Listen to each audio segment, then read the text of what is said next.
Disclaimer, ये video मेरी नहीं है, एंटरटेनमेंट के लिए बनाई जा रही है। जिस यूट्यूबर के उस यूट्यूबर का लिंक डिस्क्रिप्शन। मैं दो बचपन की स्वीटहार्ट्स के साथ बड़ा हुआ। एक आर्मी ज्वाइन करके एक कोल्ड फीमेल सोल्जर बन गई। वो साल में एक बार भी घर नहीं आती। दूसरी एक सॉफ्ट और क्यूट कैंपस बेल बन गई। बचपन से ही मुझे पता था कि ये दोनों मेरी फ्यूचर वाइफ्स होंगी। लेकिन जब मैं उनके बीच चुनने के लिए स्ट्रगल कर रहा था, तब उन दोनों ने मुझे तब ब्लेम किया जब उनके आइडियलाइज लव को एक कार ने टक्कर मार दी। साथ मिलकर उन्होंने इंसिस्ट किया कि मैं ही कल्प्रिट था। उन्होंने मुझे कॉर्नर कर दिया। हर एक ने मुझे एक थप्पड़ मारा। वो फ्यूरियस गेज ऐसा था जैसे वे किसी हीनस क्रिमिनल को देख रही हों। उस मोमेंट पर मेरा दिल आखिरकार मर गया। मैं समझ गया कि चाहे मैं कुछ भी करूं, वो उनकी आंखों में बसे आइडियलाइज्ड लव के एक सिंगल वर्ड की बराबरी नहीं कर पाएगा। लेकिन वे ये नहीं जानती कि मैंने एक बार एहसान का कर्ज चुकाने के लिए 5 साल तक उनका ख्याल रखने का प्रॉमिस किया था। अब टर्म खत्म होने में सिर्फ 5 दिन बचे हैं। ये मेरे गायब होने का समय है।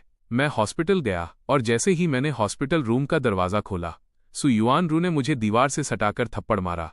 जैंग शेन, तुम नीच विलेन हो। तुम्हारी हिम्मत कैसे हुई मेरी सिस्टर के घर पर न होने का फायदा उठाने की और जिंग नियन को बाहर निकालने की, जिससे उसे कार से टक्कर लग गई। मैंने अपने गले में मेटेलिक टेस्ट को निगला। बेड के पास बैठी सु कायदाओ की तरफ देखते हुए मैंने कहा, मैंने उसे बाहर नहीं निकाला। वो अपनी मर्जी से गया था। हॉस्पिटल बेड पर लेटे हुए धीरे से इंटरवीन किया। युआन रू, तुम अपने ब्रदर इन लॉ के साथ इतनी हार्श क्यों हो रही हो? सावधान रहो वरना तुम्हारी सिस्टर तुम्हें डांटेगी। सु युआन रू अपनी लॉयल्टी दिखाने के लिए जल्दी से बेड साइड पर वापस आ गई। जिंग नियन, गलतफहमी मत पालो। मेरी सिस्टर जिस इकलौते आदमी से प्यार करती है वो तुम हो। जहां तक जैंग शेन की बात है, वो सिर्फ हमारी माँ द्वारा हमारे पीछे छोड़ा गया एक सर्वेंट है। मेरी सिस्टर और मेरे लिए। क्या ये सही नहीं है सिस्टर? ये कहने के बाद उसने मेरी तरफ एक तिरस्कार भरी नजर डाली। एक इंसेक्ट सिर्फ एक इंसेक्ट होता है। वो एक ट्रू ड्रैगन से कैसे कंपेयर कर सकता है? मैंने मिलिट्री यूनिफॉर्म में सु कायदाओ की पीठ को देखा। उसने एक शब्द भी नहीं कहा, लेकिन उसकी कोल्ड, ब्यूटीफुल प्रोफाइल अभी भी उसका गुस्सा रिवील कर रही थी। मैंने अपने दिल में मौजूद थोड़ी सी उम्मीद के लिए खुद का मजाक उड़ाया। जिस पहले दिन मैं सु फैमिली के घर आया था, उसी दिन से ये क्लियर था कि सु कायदाओ जिससे प्यार करती थी वो सोंगजिंग नियन था। बस इतना था कि सोंगजिंग नियन को बाद में पढ़ने के लिए अब्रॉड भेज दिया गया था और वो बिना किसी निशान के गायब हो गया, जिससे सु कायदाओ हार्ट ब्रोकन और मिजरेबल हो गई। 3 साल तक उसका वेट करती रही। फिर मदर सु मुझे घर ले आई। पिछले 5 सालों से मैंने डिलीजेंटली सु सिस्टर्स की डेली लाइफ का ख्याल रखा। न केवल मैंने सु युआन रू को 18 साल की होने तक पाला, बल्कि मैंने सु कायदाओ को सोंगजिंग नियन के जाने के बाद अंधेरे से बाहर निकलने में भी मदद की। वो लगातार लेफ्टिनेंट की अपनी करंट रैंक तक प्रमोट हुई। सु फैमिली के घर में मेरे चौथे साल में सु कायदाओ ने मेरे लिए अपनी फीलिंग्स कन्फेस की। हमने एक सिंपल वेडिंग सेरेमनी की थी। बस इतना है कि हमने अभी तक अपनी मैरिज रजिस्टर नहीं की है। हर बार जब मैं इसका मेंशन करता, सु कायदाओ इम्पेशेंट होकर कहती कि एप्लीकेशन अप्रूव हो गई है। लेकिन मुझे पता है कि उसने कभी मैरिज एप्लीकेशन सबमिट ही नहीं की। जिस दिन मेरा प्रपोजल एक्सेप्ट हुआ था, सु कायदाओ पूरी तरह ड्रंक हो गई थी। उसने मुझे गले लगाया और मुझे जिंग नियन बुला रही थी। मुझे माफ कर दो, उसने कहा। यहाँ तक कि सु युआन भी अगले कमरे में पूरी रात फूट फूट कर रोई थी। मैंने तुम्हें पहले भी बताया है, जब तक तुम ढंग से बिहेव करोगे, तुम हमेशा लेफ्टिनेंट की फैमिली रहोगे। सु कायदाओ की आवाज ने अचानक मेरी यादों को इंटरप्ट किया। उसकी आंखें डार्क थीं, जैसे कोई तूफान आने वाला हो। लेकिन तुम्हें जिंग नियन के अगेंस्ट क्यों जाना है? अगर जिंग नियन को वाकई कुछ हो जाता है, क्या तुम्हारी लाइफ कंपेंसेट करने के लिए काफी है? सु युआन रू भी बीच में बोली, ये सही है। तुम्हारी क्या औकात है? लाइफ की क्या वैल्यू है? इसे कौन चाहेगा? मैंने उन दोनों बहनों का एक ही आदमी के लिए समंदर जैसा गहरा प्यार देखा। मुझे कुछ भी महसूस नहीं हुआ। सालों पहले सु कायदाओ का अपनी माँ को दफनाने का एहसान चुकाने के लिए मैंने एक 5 साल का कॉन्ट्रैक्ट साइन किया था। उन्हें जिसकी भी जरूरत थी, मैंने उन्हें सेटिस्फाई करने के लिए अपना बेस्ट दिया। अब कॉन्ट्रैक्ट में सिर्फ 5 दिन बचे हैं। सोंगजिंग नियन भी वापस आ गया है। मुझे समझदार होना चाहिए और अपनी मर्जी से छोड़कर जाने की उनकी आखिरी रिक्वेस्ट पूरी करनी चाहिए। मेरा साइलेंट रिएक्शन देखकर सु कायदाओ को एक अजीब सी बेचैनी महसूस हुई। घर जाओ और मास्टर बेडरूम खाली कर दो। डिस्चार्ज होने के बाद जिंग नियन पूरी तरह रिकवर होने तक हमारे घर पर रहेगा। सु युआन रू और भी ज्यादा बॉसी हो गई। तुम्हारी ऑब्जेक्शन करने की हिम्मत नहीं होगी, है ना? ये मत सोचो कि सिर्फ इसलिए कि तुम्हारी वेडिंग सेरेमनी हुई है, तुम सु हाउसहोल्ड के मास्टर बन गए हो। ये मत भूलो कि वो मेरी सिस्टर का घर है। सु कायदाओ को मिलिट्री बैरक्स में डॉर्म्स असाइन किए गए हैं। जहां तक पुराने सु फैमिली हाउस की बात है, इसमें केवल 2 बेडरूम और एक वुडशेड है। अगर वे सॉन्ग जिंग नियन को मास्टर बेडरूम में रहने देते हैं तो मैं केवल वुडशेड में ही मूव कर सकता हूं। मैंने अपनी आंखें झुका लीं। मेरा दिल पूरी तरह शांत था। ऐसा लग रहा था कि मैं कहाँ रहता हूं, इससे मुझे कोई फर्क नहीं पड़ता। मेरी कोई ओपिनियन नहीं है। आखिर ये सिर्फ 5 दिनों के लिए है। क्या 5 दिन? सुकाइदाओ ने मेरी पीठ की ओर देखा। किसी वजह से उसका दिल खाली महसूस हुआ। उसने जोर से वॉर्न किया, जिंग नियन को बुली करने के लिए कोई भी ट्रिक आजमाने की हिम्मत मत करना, वरना मैं मैरिज एप्लीकेशन विड्रॉ कर लूंगी। मेरी पीठ एक पल के लिए रुकी। वह तिरस्कार से हंसी। मैं उसके प्यार में पागल हूं। अब जब मेरी मैरिज रजिस्टर करने की विश पूरी होने वाली है तो मैं भला कैसे छोड़कर जा सकता हूं। दूसरे दिन सुबह होने से पहले सु युआनरू पहले से ही मास्टर बेडरूम का दरवाजा पीट रही थी। जैंग शेन, जल्दी करो और खाना बनाओ। जिंग नियन कमजोर है, जल्दी से एक पॉट चिकन पकाओ। जैसे जैसे वो और भी इम्पेशेंट हो रही थी, मैं वुडशेड से बाहर निकला। सु युआनरू एक पल के लिए दंग रह गई, केवल एक कंबल के साथ अंधेरा वुडशेड देखकर। वो अपने होंठ सिकोड़ने से खुद को रोक नहीं सकी। तुम बेड अंदर क्यों नहीं ले गए? क्या तुम पिटिफुल एक्ट करने की कोशिश कर रहे हो ताकि मेरी सिस्टर को तुम्हारे लिए बुरा लगे? मैं तुम्हें वॉर्न कर रही हूं, कोई ट्रिक मत खेलो। चाहे तुम कैसा भी एक्ट करो, तुम जिंग नियन की एक उंगली की भी बराबरी नहीं कर सकते। मैंने उसे एक फ्लैट लुक दिया। तुम सही कह रही हो। सॉन्ग जिंग नियन को ही अपना ब्रदर इन लॉ बनने दो फिर। सु युआनरू स्पीचलेस थी। उसकी आंखें फटी रह गईं। क्या तुम ये शो ऑफ कर रहे हो कि मेरी सिस्टर ने तुमसे शादी की है? वो वापस जाएगी और मेरी सिस्टर को तुम्हारी शेखी बघारने वाली विलन जैसी किस्मत के बारे में बताएगी, इसलिए वो तुम्हें डिवोर्स दे देगी। इससे ज्यादा मुझे कुछ नहीं चाहिए। मैंने वो सेंटेंस बोला और बिना पीछे मुड़े किचन में चला गया। कॉन्ट्रैक्ट में 4 दिन बचे थे। चाहे मुझे कितना भी गुस्सा आए, मुझे फिर भी इसे एंड्योर करना था। दोपहर के करीब सुकाइदाओ सॉन्ग जिंग नियन को ड्राइव करके घर ले आई। सॉन्ग जिंग नियन को मूव करने में दिक्कत हो रही थी। एक सिस्टर ने सावधानी से उसे कार से बाहर निकलने में मदद की, जबकि दूसरी उसका लगेज ले जाने में व्यस्त थी। मेरे पास से गुजरते हुए सुकाइदाओ ने पूछा, क्या लंच रेडी है? इससे पहले कि मैं अपना मुंह खोलता, सु युआनरू ने जल्दी से कहा, ये रेडी है। ये सब जिंग नियन की फेवरेट डिशेस हैं। यहाँ न्यूट्रिशियस चिकन सूप भी है। सुकाइदाओ के चेहरे पर एक सैटिस्फाइड एक्सप्रेशन दिखा। सॉन्ग जिंग नियन भी खुशी से भरा हुआ था और उसका हाथ पकड़े हुए था।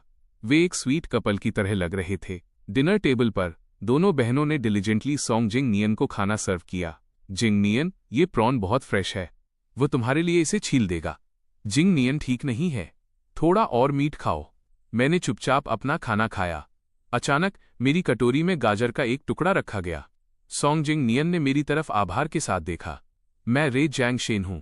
मेरे लिए खाना बनाने के लिए थैंक यू। आपको कुछ समय के लिए मेरा ख्याल रखने की तकलीफ उठानी होगी। मैंने भौहें सिकोड़ी। तुम्हारा क्या मतलब है? सुकाइदाओ ने हल्के से अपना गला साफ किया। जिंग नियन को मूव करने में दिक्कत है। तुम्हें इस दौरान उसका ख्याल रखना होगा। बस खाना बनाने और उसके बैंडेज और दवा बदलने में मदद करना। यह कोई बड़ी बात नहीं है। मैंने सुकाइदाओ की तरफ देखा। क्या मैं एक सर्वेंट हूं? सु युआनरू ने टेबल पटकी। तुम्हारे कहने का क्या मतलब है? तुम एक पेशेंट का थोड़ा सा ख्याल नहीं रखना चाहते? अगर मेरी माँ तुम्हें तब घर नहीं लाई होती तो तुम्हें यह भी नहीं पता होता कि अब तक तुम कहाँ बेच दिए गए होते। युआनरू, सुकाइदाओ ने ठंडे स्वर में पुकारा। सु युआनरू ने अनमने ढंग से अपना मुंह बंद कर लिया। फिर सुकाइदाओ मेरी तरफ देखने के लिए मुड़ी। मैं तुमसे इस बारे में डिस्कस नहीं कर रही हूं, मैं तुम्हें इन्फॉर्म कर रही हूं, समझ गए? वो मिलिट्री में ऑर्डर देने की आदी थी। मेरी पूछताछ का सामना करते हुए सुकाइदाओ को शुरुआत में बस झुंझलाहट महसूस हुई। ये देखते हुए कि दोनों सु सिस्टर्स उसकी तरफ थीं, सॉन्ग जिंग नियन मन ही मन खुश हुए बिना नहीं रह सका। ठीक है, कॉमरेड जैंग शेन के लिए चीजें मुश्किल मत बनाओ, मैं अपना ख्याल खुद रख सकता हूं। सुकाइदाओ ने जल्दी से उसे रिएश्योर किया। ये ठीक है, इसे लोगों का ख्याल रखने का एक्सपीरियंस है, तुम्हें शर्माने की जरूरत नहीं है। जैंग शेन, जाओ जिंग नियन के लिए एक बाउल सूप ले आओ।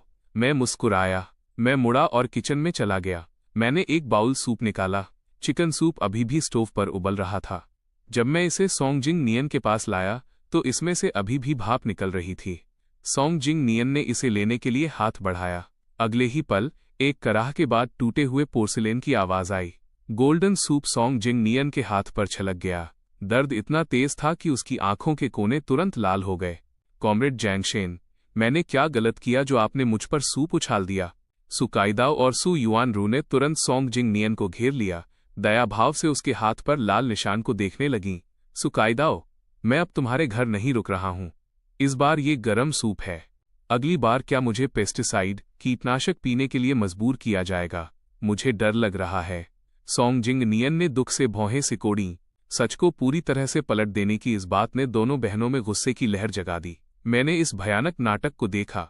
मुझे ये सिर्फ हास्यास्पद लगा। मेरा एक्सप्लेन करने का कोई इरादा नहीं था। आखिरकार चाहे मैं कुछ भी कहता, सू सिस्टर्स उस पर यकीन नहीं करती। जिस इंसान को वे अपने दिल में संजोती और सम्मान देती थीं, वो शुरू से अंत तक सिर्फ सोंगजिंग नियन था। सू युआनरू ने मेरा हाथ कसकर पकड़ लिया। उसकी 5 उंगलियां ऐसी महसूस हुईं जैसे वे मेरी हड्डियों में गड़ रही हों।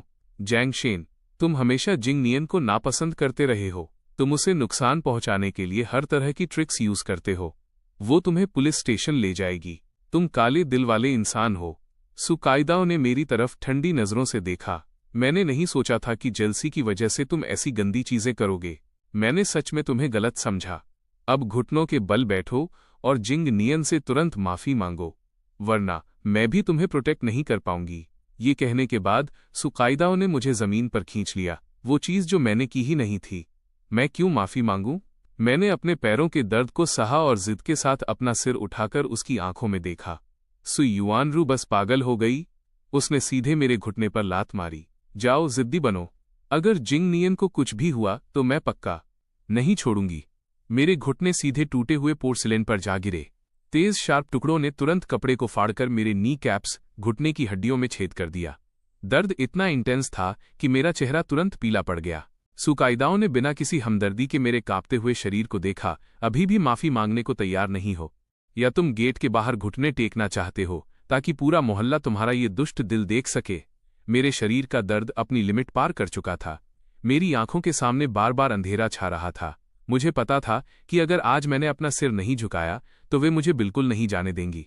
मैं पिछले 5 सालों से झुकता और गिड़गिड़ाता आ रहा हूं। अब मैं अपनी मर्जी के खिलाफ और समझौता नहीं करना चाहता। मेरी आंखें लाल हो गईं।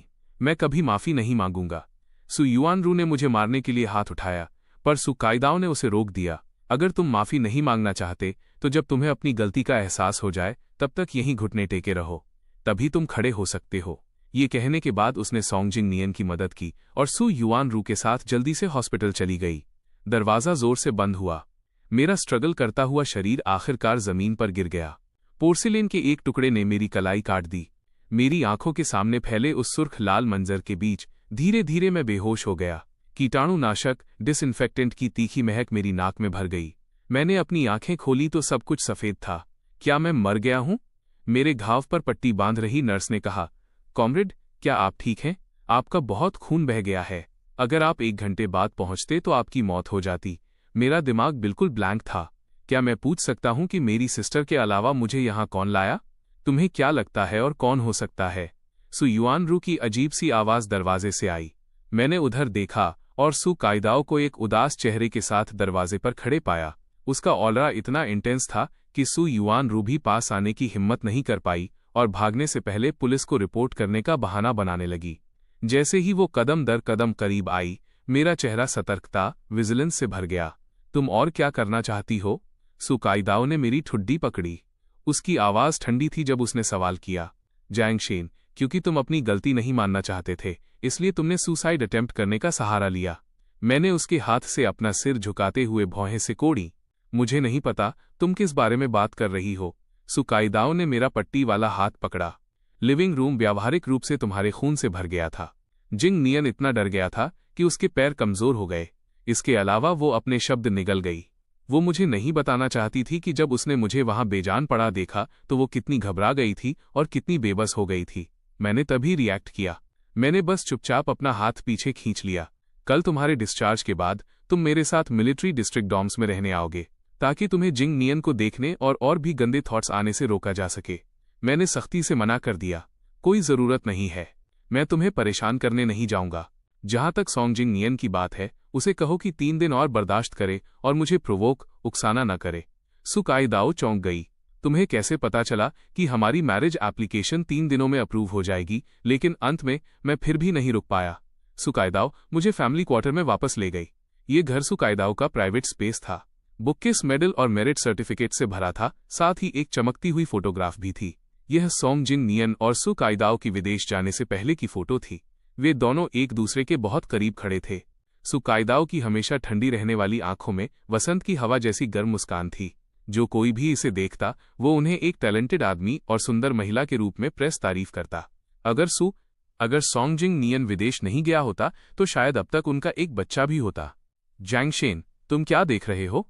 सु काइदाओ करीब आई। जब उसने फोटो देखी तो उसने हल्की सी भौहें सिकोड़ी। उसने उसे बाहर निकाला, दराज में रखा और लॉक कर दिया। मैं बेहतर जानता था कि अब और नहीं देखना है। मैं लिविंग रूम में सोऊंगा। सु काइदाओ ने माथे पर बल डाला। लिविंग रूम में क्यों सोना? मेरा कमरा इतना बड़ा है। क्या एक बेड तुम्हारे सोने के लिए काफी नहीं है? मैंने ईमानदारी से मुस्कुराते हुए कहा। सोंग जिंग नियन वापस आ गया है। ये अप्रोप्रिएट उचित नहीं है। सु काइदाओ इम्पेशेंट लग रही थी। जैंगशेन, क्या तुम अपना दिमाग थोड़ा इस्तेमाल कर सकते हो? क्या तुम जिंग नियन का जिक्र किए बिना बात नहीं कर सकते? मुझे तुमसे शादी करने के फैसले पर रिग्रेट करने के लिए मजबूर मत करो। मैंने अपना मुंह बंद कर लिया और सोफे पर बैठ गया। जब से सोंग जिंग नियन लौटा था मैं और भी ज्यादा थका हुआ और कमजोर हैगार्डेड हो गया था। मेरा शरीर कागज की एक शीट की तरह पतला था। उसके अंदर बेचैनी का एक अकारण एहसास पैदा हुआ। सु काइदाओ ने उस दिन को याद किया जब वो मुझे हॉस्पिटल ले गई थी। मेरे घुटने पोर्सिलेन के टुकड़ों से भरे थे। मेरी जांघ पर जलने का एक बड़ा छाला था और मेरी कलाई का घाव लगातार ब्लीडिंग कर रहा था। उसके दिल में सुई जैसा दर्द चुभा। जब मैं पहली बार सु फैमिली के घर आया था तब मैं सिर्फ 16 साल का लड़का था। 5 सालों तक मैंने बिना किसी शिकायत के डिलीजेंटली काम किया। क्या वो मेरे प्रति बहुत नेग्लिजेंट लापरवाह रही थी जिससे मैं सोंग जिंग नियन से इतना जेलस हो गया था? उसने आह भरी और मेरे पास बैठ गई। जैंगशेन, युआन रू और मैं जिंग नियन के साथ इतना अच्छा व्यवहार इसलिए करते हैं क्योंकि कुछ महीने पहले उसने हम दोनों को आग से बचाने के लिए अपनी जान जोखिम में डाल दी थी। इंसान को ग्रेटफुल, कृतज्ञ होना चाहिए। मेरी फैमिली होने के नाते तुम्हें जिंग नियन के साथ और भी बेहतर व्यवहार करना चाहिए। मेरी पुतलियां बुरी तरह सिकुड़ गईं। उस दिन की आग का मंजर मेरी आंखों के सामने फिर से आ गया। सु काइदाओ छुट्टी पर थी और सोंग जिंग नियन की वेलकम पार्टी के लिए सु युआन रू को एक रेस्टोरेंट में ले गई थी। नतीजतन किचन में आग लग गई जिससे वे तीनों एक प्राइवेट रूम में फंस गए। जब मैं पहुंचा तो आग की लपटें आसमान छू रही थीं। फायर फाइटर्स सिर्फ जिंग नियन को बचाने में कामयाब रहे। सु काइदाओ और सु युआन रू अभी भी आग में फंसी हुई थीं। उनकी जान को गंभीर खतरा था। मैं बेहिसाब डरा हुआ था। अपने दांत पीसते हुए मैंने उस कड़ाके की ठंड में अपने सिर पर ठंडे पानी की एक पूरी बाल्टी डाली और आग में कूद गया। मैंने जबरदस्ती उन 2 बेहोश महिलाओं को बाहर निकाला। जहां तक मेरी बात है, मेरी पीठ पर गंभीर रूप से जलने और बहुत अधिक धुआं अंदर लेने के कारण मैं कोमा में चला गया। होश आने से पहले मैं 3 दिन और 3 रात हॉस्पिटल में रहा, लेकिन जब मैं जल्दी से घर पहुंचा तो सु काइदाओ और सु युआन रू पूरी तरह से भूल चुकी थीं कि मैंने उन्हें बचाया था। वे अपनी जान बचाने के लिए सिर्फ सोंग जिंग नियन की ग्रेटफुल थीं। मैंने एक्सप्लेन करने की कोशिश की, लेकिन दोनों बहनों को लगा कि मैं क्रेडिट लेने की कोशिश कर रहा हूं और उन्होंने मुझे बेशर्म होने के लिए डांटा। बाद में मुझे नहीं पता कि जिंग नियन ने क्या ट्रिक्स अपनाई, लेकिन उसने उन्हें बचाने के अपने एक्सपीरियंस के बारे में इंटरव्यू देने के लिए कुछ रिपोर्टर्स को ढूंढ लिया। तब से सु काइदाओ और सु युआन रू को और भी पक्का यकीन हो गया कि मैं एक स्कीमिंग चालबाज आदमी हूं जो किसी भी हद तक जा सकता है। उसी पल से मैं पूरी तरह समझ गया था कि चाहे मैं उनके लिए कितना भी समर्पित रहूं, उसे उनके दिलों में याद नहीं रखा जाएगा। उनके मन में मेरे लिए कोई फीलिंग्स नहीं थीं। चूंकि मामला ऐसा ही था तो सिर्फ ह्यूमिलिएट, अपमानित होने के लिए मैं उनके करीब क्यों आऊं? आखिरकार मैंने उन्हें सिर्फ कॉन्ट्रैक्ट की वजह से बचाया था। मैं सुलभ मुस्कान के साथ शांति से कहा, ठीक है। मेरी आज्ञाकारी सरप्राइज ने सु काइदाओ को थोड़ा पिघला दिया। वो नरम पड़ गई। उसने मेरा हाथ थामा और कहा, जैंगशेन, 2 दिनों में जब मैरिज सर्टिफिकेट आ जाएगा तो चलो कुछ वेडिंग फोटोज खिंचवाते हैं। क्या तुम्हें पहले सूट्स पसंद नहीं थे? मैं तुम्हें तब कुछ कपड़े चुनने ले जाऊंगी। मैंने उस दुर्लभ आत्मीय जेस्चर की तरफ देखा। मुझे केवल असहजता महसूस हुई। तुम अरेंज कर सकती हो। वैसे भी 2 दिनों में मैं फोटो स्टूडियो में बिल्कुल भी नहीं दिखूंगा। हम दोनों में से किसी ने ध्यान नहीं दिया कि फैमिली क्वार्टर के बाहर सोंग जिंग नियन की परछाई झलक रही थी। उसकी डगमगाती आंखों में भयंकर द्वेष पनप रहा था। वो एसिड खरीदने के लिए पुलिस स्टेशन में रजिस्ट्रेशन कराने गया था जब रंगहीन लिक्विड की वो छोटी बोतल उसके हाथ में आई। सोंग जिंग नियन ने एक कुटिल मुस्कान बिखेरी। जैंगशेन, बस तुम्हारा चेहरा बर्बाद होने तक इंतजार करो। देखते हैं कि तुम सिड्यूस लुभाने करने के लिए क्या इस्तेमाल करते हो। तब वो व्यक्ति कौन है? रजिस्ट्रेशन संभाल रहे पुलिस ऑफिसर ने पीछे खड़ी महिला को देखते हुए पूछा। उसने जल्दी से खड़े होकर उसे ग्रीट किया। डायरेक्टर गू, वो हमारे साउथ वेस्ट मिलिट्री रीजन की लेफ्टिनेंट सु कायदाओ की फैमिली है। कॉमरेड सॉन्ग जिंग नियन। उसके बगल में बैठे सहकर्मी ने उसे कोहनी मारी। तुम क्या बकवास कर रहे हो? लेफ्टिनेंट की फैमिली कॉमरेड जैंग शेन है। गू किंग हन चौंक गई। उसकी आंखें फैल गईं। कौन? युवा पुलिस ऑफिसर डर गया। वो हकलाया, जैंग शेन। डायरेक्टर गू, अगर आपको मुझ पर विश्वास नहीं है तो मैं आपके देखने के लिए फाइल ढूंढ सकता हूं। एक पल बाद गू किंग हन के हाथ में एक लिफाफा रखा गया। उसने कागजों को कसकर पकड़ लिया। उसकी आंखें बार बार मेरे चेहरे को खोज रही थीं।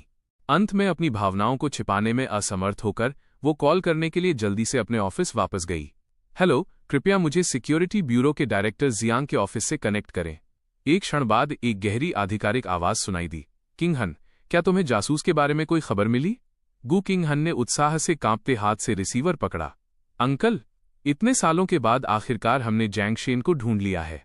दूसरी तरफ का आदमी हैरान और खुश दोनों था, लेकिन सालों की प्रोफेशनल आदत ने उसे अपनी भावनाओं को दबाने पर मजबूर कर दिया। उसने एक बार फिर कंफर्म किया, शियाहन, क्या तुम श्योर हो कि वो मेरा बेटा है? गू किंग हन ने फाइल में लगी फोटो को ध्यान से देखा। उसे यकीन था कि वो इस जीवन में उसका चेहरा कभी नहीं भूलेगी। जियांग किंगुओ की आवाज उत्साहित हो गई। ईश्वर दृढ़निश्चयी व्यक्ति को निराश नहीं करता। उस साल कैंगजिया गांव में सदी की एक भीषण बाढ़ आई थी। वो मेरी पत्नी और बेटे को बहा ले गई। मैंने 10 साल तक बड़ी मेहनत से तलाश की और आखिरकार एक रिजल्ट मिला है। शियाहन, मैं तुरंत तुम्हारे पास आ रहा हूं। हम साथ मिलकर जैंग शेन को घर लाएंगे। सुकायदाओं की छुट्टी के दूसरे दिन वो मुझे घर ले गई। जैसे ही हम अंदर गए, लिविंग रूम अस्त व्यस्त था और हर जगह कचरा था। सु युआनरू सूरज चढ़ने तक सोती रही। मुझे देखते ही उसने बदतमीजी से मुझे ऑर्डर दिया, तुम आखिरकार वापस आ गए। जल्दी करो और सफाई करो। ये बहुत गंदा है। मुझे लगा कि ये आखिरी बार होगा जब मुझे कॉन्ट्रैक्ट पूरा करना होगा। मैं झाड़ू लेने के लिए मुड़ा, लेकिन सुकायदाओं ने मुझे रोक दिया। तुमने ये गंदगी खुद फैलाई है, इसे खुद साफ करो। सु युआनरू ने उसे अविश्वास से देखा। ये देखते हुए कि वो मजाक नहीं कर रही थी, वो केवल अनमने ढंग से झाड़ू उठा सकी। ऐसा नहीं है कि मैं ही सिर्फ मैंने ही गंदगी नहीं फैलाई थी। मैंने वो सुना, लेकिन मैंने उस पर कोई ध्यान नहीं दिया। मैंने सुकायदाओं से कहा कि मैं अपना सामान लेने ऊपर जाना चाहता हूं।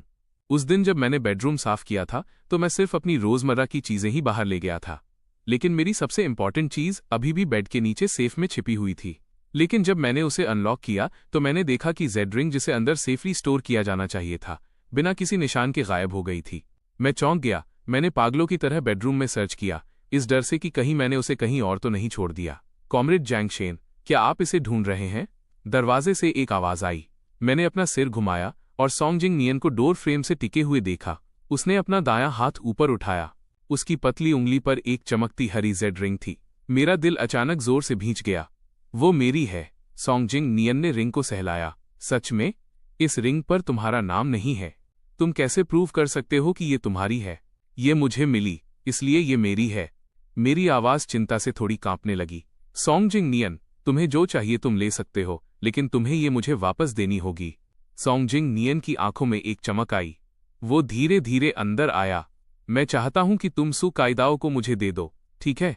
मैंने जेड रिंग को गौर से देखा और बिना किसी हिचकिचाहट के एग्री कर लिया। मैं चाहता हूं कि तुम सु फैमिली के घर से बाहर निकल जाओ और अपनी बाकी लाइफ में कभी कायदाओं के सामने मत आना। मैं हर बात से एग्री करता हूं। क्या अब तुम मुझे रिंग वापस दे सकते हो? सॉन्ग जिंग नियन ने जेड रिंग उतारी और उसे मेरे सामने बढ़ा दिया। ठीक है, मैं तो बस मजाक कर रहा था। ये लो। जैसे ही मैं हाथ बढ़ाने वाला था, एक टूटते तारे की तरह एक हरी छाया मेरी उंगलियों के पास से तेजी से गुजरी और जमीन पर गिर गई। एक पल में पूरी रिंग की सरफेस पर दरारें पड़ गईं। मेरा एक्सप्रेशन एक पल के लिए ब्लैंक हो गया। एक पल बाद एक भयंकर गुस्से ने मुझे घेर लिया। मैंने अपना हाथ उठाया और सॉन्ग जिंग नियन को जोर से थप्पड़ मार दिया। सॉन्ग जिंग नियन जमीन पर गिर गया। उसने मुझे हैरान और फटी आंखों से देखा। तुम कचरे के टुकड़े, तुम्हारी हिम्मत कैसे हुई मुझे मारने की? मेरा चेहरा एक्सप्रेशनलेस था। मैं नीचे झुका, उसका गला पकड़ा और उसे फिर से थप्पड़ मारा। मैंने बहुत ताकत यूज की थी। सॉन्ग जिंग नियन ने तुरंत मुंह भर खून थूका और डर के मारे चिल्ला उठा। सु कायदाओ ये देखते हुए अंदर झपटी कि मैं तीसरा थप्पड़ मारने ही वाला था। उसने मेरे पेट पर जोर से लात मारी, जिससे मैं दीवार से जा टकराया। जिंग नियन, क्या तुम ठीक हो? सॉन्ग जिंग नियन के गाल सूज गए थे। वो तब बोला जब उसके मुंह के कोने से खून टपक रहा था। कायदाओ, मैं तो बस कॉमरेड जैंगशेन के साथ मजाक कर रहा था। वो खुद रिंग नहीं पकड़ सका और गुस्सा हो गया। उसने अपना गुस्सा मुझ पर निकाला। अगर मेरा चेहरा बर्बाद हो गया तो मैं कैसे जी पाऊंगा? सु युआनरू का सीना गुस्से से ऊपर नीचे हो रहा था। वो पहले दौड़कर आई और उसने मुझे 2 बार जोर से लात मारी। फिर उसने वो टूटी हुई रिंग उठाई। सिर्फ कूड़े के इस टूटे हुए टुकड़े के कारण तुमने भाई जिंग नियन को मारा। तुम नीच इंसान। मुझे पता था तुम्हारे किसी लवर ने तुम्हें ये दी होगी, है ना? सु काइदाओ का एक्सप्रेशन बदल गया। उसने रिंग ली और मेरी तरफ बढ़ी। यह तुम्हें किसने दी? मुझे अभी बताओ। उस लात की वजह से मेरा दिल तेज दर्द से धड़क रहा था।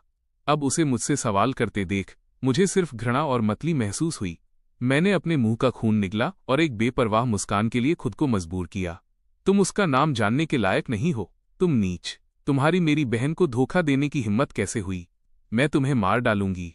जैसे ही सु युआनरू आगे झपटने वाली थी, सु काइदाओ ने उसे एक तरफ धकेल दिया। मेरे शब्द उसके दिमाग में फटने वाले किसी न्यूक्लियर बॉम्ब की तरह थे। उसके चेहरे पर एक अनकंट्रोलेबल गुस्सा और दर्द की एक हल्की सी झलक उभर आई। वो फिर से पूछेगी, ये तुम्हें किसने दी? मैंने अपनी आंखें बंद कर लीं और अपनी माँ के हाथ के उस गर्म एहसास को याद किया जो वे मुझे सहलाते हुए देती थीं। हमारे जैंगशेन को फ्यूचर में एक अच्छी लड़की से शादी करनी चाहिए और हमेशा खुशी खुशी रहना चाहिए। तभी मुझे शांति मिलेगी। मेरी आंख से एक आंसू गाल पर लुढ़क गया। इससे पहले कि मैं अपना मुंह भी खोल पाता, सु काइदाओ ने कड़ाई से कहा, मुझे परवाह नहीं है कि वो कौन है। अब से तुम सिर्फ मेरे आदमी रहोगे। अगले ही पल उसने अपना हाथ उठाया और वो जेड रिंग खिड़की के बाहर फेंक दी। मुझे ऐसा लगा जैसे वो रिंग चकनाचूर होकर धूल में मिल गई हो। मैं बड़ी मुश्किल से उठा और खिड़की की ओर लपका, चिल्लाते हुए, माँ, जब तक कि मेरी आवाज नहीं बैठ गई। सु काइदाओ और सु युआनरू सन्न रह गए। उनके चेहरे तुरंत खराब हो गए। जब मैं सु फैमिली के घर आया था तब मैं अकेला था। उन्होंने कभी परवाह नहीं की कि मेरी फैमिली कौन थी या कहाँ थी, जैसे कि उन्होंने स्वाभाविक रूप से मान लिया था कि मेरी दुनिया में केवल वे दोनों ही थे। सु काइदाओ पछतावे से भर गई। मेरी मानसिक स्थिति, मेंटल कोलैप्स को देखते हुए उसने मुझे छूने के लिए हाथ बढ़ाया, लेकिन मैंने उसे धक्का दे दिया। मुझे मत छुओ जैंगशेन, आई एम सॉरी। मैं बहुत इम्पल्सिव हो गई थी। ये पहली बार था जब सु काइदाओ को मेरी तरफ से ऐसा विरोध, रेजिस्टेंस मिला था। उसका दिल दुख से भर गया। मेरी आंखें खाली थीं। मैं बेहोशी की हालत, ट्रांस में बड़बड़ाया। एक दिन और। सु काइदाओ की आंखें चमक उठीं। उसने जल्दी से सिर हिलाया। सही है, सही है। एक दिन और। हम कानूनी रूप से शादीशुदा कपल बनने वाले हैं। मुझे होश आया। अपना सीना थामते हुए मैंने बेदम होकर कहा, सु काइदाओ, मैं तुमसे नफरत करता हूं। मैं तुमसे कभी शादी नहीं करूंगा। सु काइदाओ का चेहरा अचानक बदल गया। जैंगशेन, मैंने अपनी एप्लीकेशन पहले ही सबमिट कर दी है। तुम चाहे कितने भी गुस्से में हो, तुम ऐसा कह सकते हो। मैंने अपना पेट पकड़ा और लंगड़ाते हुए बाहर निकला। मेरी आवाज बर्फ जैसी ठंडी थी। मैं अभी ऑर्गेनाइजेशन डिपार्टमेंट जा रहा हूं ताकि एप्लीकेशन कैंसिल कर सकूं। ये पहली बार था जब सु युआनरू ने मुझे इतना टूटा हुआ और दुखी देखा था। एक पल के लिए उसकी मुझे रोकने की हिम्मत नहीं हुई। रुको। सु काइदाओ ने लाल आंखों के साथ मुझे पीछे खींचा। जैंगशेन, क्या तुम सच में शादी कैंसिल करना चाहते हो? मैंने अपना सिर घुमाया तक नहीं। हाँ। सु काइदाओ की उंगलियां और भी कस गईं, जैसे कि वो अपने दिल की घबराहट, पैनिक को रोकने के लिए मुझे पकड़े रखने की कोशिश कर रही हो। क्यों? भले ही मैंने अभी अनजाने में तुम्हारी मां की रिंग फेंक दी हो। मैंने पहले ही माफी मांग ली है। मैं मजाक उड़ाते हुए हंसा। सु काइदाओ, तुमने एक बार कहा था कि अगर सॉरी कहने से काम चल जाता तो पुलिस की क्या जरूरत होती? सु काइदाओ का दिमाग ब्लैंक हो गया। उसे आखिरी बार याद आया जब जिंग नियन ने कहा था कि मैंने उसका ब्रूच चुराया है।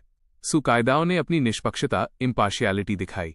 उसने मुझे बाहर जाने और दूसरों के कपड़े धोने के लिए मजबूर किया। दिसंबर की कड़ाके की ठंड में ब्रूच बदलने के लिए पैसे कमाए। मेरे हाथ सुबह से रात तक बर्फीले पानी में भीगे रहते थे। उन पर फ्रॉस्ट बाइट, ठंड से होने वाली सूजन, गाजर से भी बड़ी हो गई थी। मैं इसे बर्दाश्त नहीं कर सका और भीख मांगते हुए कहा कि मैं अपनी गलती मानने और माफी मांगने के लिए तैयार हूं। लेकिन उसने बस मुझे ठंडी नजर से देखा। अगर सॉरी कहने से काम चल जाता तो पुलिस की क्या जरूरत होती? अब ये तीर बिना चूके वापस लौट आया था और उसके दिल पर लगा था। तभी सु काइदाओ को एहसास हुआ कि शब्द भी दिल को छेद सकते हैं, जिससे लगातार खून बह सकता है। मैं तुम्हें बिल्कुल नहीं जाने दूंगी। मुझे खोने के डर ने सु काइदाओ को घेर लिया। उसने तुरंत फैसला लिया और मुझे बेडरूम में लॉक कर दिया। मैंने कुछ बार जोर से दरवाजे का कुंडा, नॉब घुमाने की कोशिश की और फिर पूरी ताकत से दरवाजा पीटा। सु काइदाओ, दरवाजा खोलो और मुझे बाहर जाने दो। जैंगशेन, थोड़ा आराम कर लो, कल जब मैरिज सर्टिफिकेट आ जाएगा तब तुम फ्री हो जाओगे। उसके बोलने के बाद दरवाजे पर उसके कदमों की आवाज धीरे धीरे कम हो गई। मैं दरवाजे के सहारे झुक गया और धीरे धीरे नीचे बैठ गया। अगली सुबह भोर डॉन में सु कायदाओ ड्यूटी पर चली गई, सु युआन रू स्कूल चली गई और जिंग नियन को मुझ पर नजर रखने के लिए घर छोड़ दिया। सोंगजिंग नियन ने दोनों बहनों को जाते देखा। उसने सावधानी से कैबिनेट से एसिड की एक बोतल निकाली। वो कुटिलता से मुस्कुराया। जैंगशेन, तुम्हारे अच्छे दिन अब खत्म हो गए हैं। ताला घूमने की आवाज से मेरी नींद खुल गई। कल सु कायदाओ और सु युआन रू ने बिना रुके मुझे लाते मारी थीं। थोड़ी देर सोने और जागने के बाद मुझे ऐसा महसूस हुआ जैसे मेरे इंटरनल ऑर्गन्स, अंदरूनी अंग हिल गए हों, और ये बहुत दर्दनाक था। इसके अलावा मैंने पूरी रात कुछ नहीं खाया था। मैं इतना कमजोर था कि मुझे मुश्किल से साफ दिखाई दे रहा था। कॉमरेड जैंगशेन, सु कायदाओ ने मुझसे तुम्हारा अच्छे से ख्याल रखने को कहा है। सोंगजिंग नियन धीरे से बेड के पास बैठ गया। मेरे पास यहाँ कुछ अच्छी चीज है, इसे पी लो। ये सभी बीमारियों को ठीक कर देता है। क्या तुम इसे ट्राई करना चाहते हो? उसने एसिड की बोतल आगे बढ़ा दी। उसके शब्द लालच, टेम्पटेशन से भरे थे। इसे पी लो और तुम्हारे घाव भर जाएंगे। तुम सु कायदाओ से बच सकोगे। मैंने अपनी धुंधली आंखें खोली और इसे लेने के लिए हाथ बढ़ाया। South west military region. सु कायदाओ नए रिक्रूट्स, रंगरूटों को ट्रेनिंग दे रही थी। अचानक उसके दिल में घबराहट, पैनिक का एहसास हुआ, जिससे उसका बैलेंस लगभग बिगड़ गया। लेफ्टिनेंट, क्या बात है? एक गार्ड तुरंत उसे सहारा देने के लिए आगे आया। सु कायदाओ ने अपना सिर हिलाया। उसने बोलना जारी रखने की कोशिश की, लेकिन दिल की धड़कन, पैल्पिटेशंस की लहरों ने उसके लिए और काम करना नामुमकिन कर दिया। उसने आनन फानन में ट्रेनिंग की ड्यूटी बटालियन कमांडर को सौंपी और खुद गाड़ी चलाकर घर चली गई। उस समय सु युआन रू भी बिना रुके घर की ओर भाग रही थी। दोनों एक इंटरसेक्शन, चौराहे पर मिले। दीदी, आप वापस क्यों आ गई? सु कायदाओ चलना बंद नहीं किया। मुझे चिंता हो रही है। मैं जैंगशेन को चेक करने जा रही हूं। जैसे ही वे यार्ड आंगन में दाखिल होने वाले थे, उन्होंने एक महिला को देखा जिसने प्योर ब्लैक यूनिफॉर्म पहनी थी और दूसरी छोटी गली से आ रही थी। एक्सक्यूज मी, क्या जैंगशेन यहाँ रहता है? सु कायदाओ ने उसे ऊपर से नीचे तक देखा। तुम कौन हो? तुम्हें उससे क्या काम है? गु किंग हन धीरे से मुस्कुराई। आप लेफ्टिनेंट सु होंगी। आपसे मिलकर अच्छा लगा। मेरा नाम गु किंग हन है। मैं कॉमरेड जैंगशेन की। सु कायदाओ ने अपना सिर ऊपर उठाया। उसकी नजर चाकू की तरह तेज थी। कॉमरेड गु, आप ऐसी बातें नहीं कह सकती। जैंगशेन मेरा पति है। हमारी मैरिज एप्लीकेशन आज अप्रूव हो जाएगी। गु किंग हन के चेहरे की मुस्कान उसकी आंखों तक नहीं पहुंची। लेफ्टिनेंट सु, इतनी जल्दी मत बोलिए। ये अभी अप्रूव नहीं हुई है। सु कायदाओ उसके बेरुखी भरे लहजे, डिसमिसिव टोन से नाराज हो गई। तुम्हारा क्या मतलब है? मुझे परवाह नहीं है कि तुम कौन हो। मैं जैंगशेन को तुम्हारे साथ नहीं जाने दूंगी। सु युआन रू का चेहरा भी आक्रोश, इंडिग्नेशन से भरा था। वो कहीं नहीं जा रहा है। इतने सालों से उसने हमारे परिवार के लिए खुद को डेडिकेट, समर्पित किया है। वो जाने के बारे में सोच भी कैसे सकता है? ये सुनकर गु किंग हन का चेहरा ठंडा पड़ गया। तुमने खुद ही कह दिया, तुम्हारा परिवार, क्योंकि तुमने कभी जैंगशेन के परिवार के बारे में नहीं सोचा, तो मेरे उसे ले जाने में क्या बुराई है? सु युआन रू गु किंग हन के करीब आई। उसकी गुस्से वाली नजर ऐसी लग रही थी जैसे वो उसे पूरा निगल जाना चाहती हो। सिर्फ हमारे एक शब्द से वो नहीं जा सकता। वो मेरे और मेरी बहन के प्रति बहुत ओबेडिएंट, आज्ञाकारी है। क्या तुम ऐसा इसलिए कह रही हो क्योंकि उस कॉन्ट्रैक्ट की वजह से जैंगशेन के पास तुम्हारी बात मानने के अलावा कोई ऑप्शन नहीं है? गु किंग हन ने बेरहमी से दोनों बहनों की तरफ एक एग्रीमेंट फेंका। सु कायदाओ और सु युआन रू ने इसे जल्दी से पढ़ा और पूरा कॉन्ट्रैक्ट खत्म किया। जब उन्होंने एंड डेट और मेरे सिग्नेचर देखे तो उनके दिमाग पर जैसे बिजली गिर गई। कॉन्ट्रैक्ट में ये शर्त थी कि इन 5 सालों के लिए सु बहनों को जिस भी चीज की जरूरत होगी, मुझे उन्हें संतुष्ट करने का रास्ता ढूंढना होगा। मुझे उनके डेली रूटीन का बारीकी से ख्याल रखना था। इसके अलावा मुझे उन दोनों की लाइफ और सेफ्टी भी एंश्योर करनी थी। तो पिछले 5 सालों से उनके लिए मेरा बेपनाह प्यार फेक था। सु कायदाओ को ये पिछले कुछ दिन याद आए। मैं बार बार काउंटडाउन का जिक्र कर रहा था। उसका दिल दर्द से तड़प उठा। पता चला कि मैंने उससे कभी प्यार ही नहीं किया था। इसलिए जब टाइम पूरा हुआ तो मैं जाने के लिए और इंतजार नहीं कर सका। अगर उसने कल दरवाजा लॉक नहीं किया होता तो आज जब वो काम से घर आती, मैं पहले ही बिना किसी निशान के गायब हो चुका होता। ये सोचकर उसने कॉन्ट्रैक्ट को कसकर पकड़ लिया। वो मेरे पास भागकर एक्सप्लेनेशन मांगना चाहती थी। अचानक दूसरी मंजिल की खिड़की धक्का देकर खोली गई।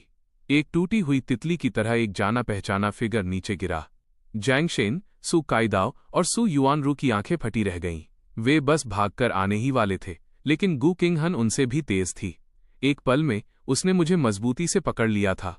मैंने अपनी आंखें खोलने की कोशिश की और गु किंग हन का कॉलर कसकर पकड़ लिया। प्लीज मुझे यहां से ले जाओ। गु किंग हन ने एक गहरी सांस ली। ठीक है, मैं तुम्हें यहां से ले जाऊंगी। सु कायदाओ ने उसे रोकने के लिए हाथ उठाया। कॉमरेड गु, आपको क्या लगता है कि आप मेरी फैमिली मेंबर को कहां ले जा रही हैं? गु किंग हन ने उसकी तरफ देखा तक नहीं और तेजी से चलना जारी रखा। सु कायदाओ घबरा गई। आप किस मिलिट्री रीजन से बिलोंग करती हैं? आपकी रैंक मुझसे ऊंची नहीं हो सकती। आपको जैंगशेन को ले जाने का क्या हक है? क्या होगा अगर मैं वो हूं जो अपने बेटे को ले जाना चाहता है? क्या लेफ्टिनेंट सु मुझे भी रोकना चाहती हैं? सामने से एक गंभीर और स्थिर आवाज आई। सु कायदाओ ने अपना सिर ऊपर उठाया। वो उस आदमी के सीने पर लगे मेडल्स देखकर दंग रह गई।